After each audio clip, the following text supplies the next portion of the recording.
Your Riv. All right, I'm here with Dominate, the jungler for Curse. Congratulations after your win. After a game like that, okay, you've just ensured that every team has gone 1-1 in the North American LCS, and a crazy game like that going back and forth. How do you feel overall about the landscape of the North American LCS now with all the teams so close? I definitely think it just shows how close all the teams are in skill level.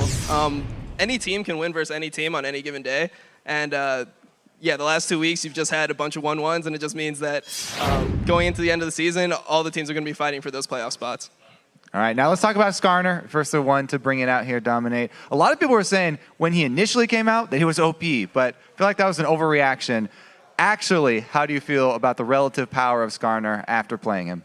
I think Skarner's a decent jungler. He's a level 6 jungler that is useful if all the other junglers are banned, which is kind of what they tried to do that game. They took Elise and Lee Sin on the first 2 picks, thinking that if they just took one, I would just take the other. So it was actually a really smart strategy from them. They banned out the Rengar, we banned Eve, and then they took 2 junglers. So it was kind of what was left. And I just thought that Skarner was a good pick there over something like a Nocturne or a Vi. In late game, actually, if you use the ult for suppression, then the jungler can't smite against you. When Kez came in for it, were you just focused on Baron health? Because you didn't actually use it. You still got the smite, and you still got the Baron.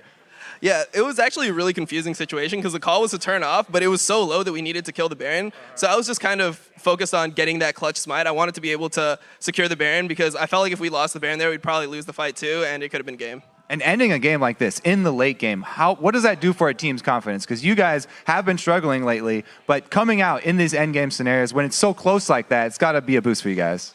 It's a little bit of a boost, but to be honest, we're not really happy with our play. We made a lot of mistakes that game, and even once we had 2 inhibitors and Baron, we almost threw in the last 30 seconds. So yeah, we just have a lot to work on, so we'll be practicing hard and get ready for Super Week. All right, well, good luck in Super Week. Thank you, Dominate. We're now going to throw it back up to the guys at the desk.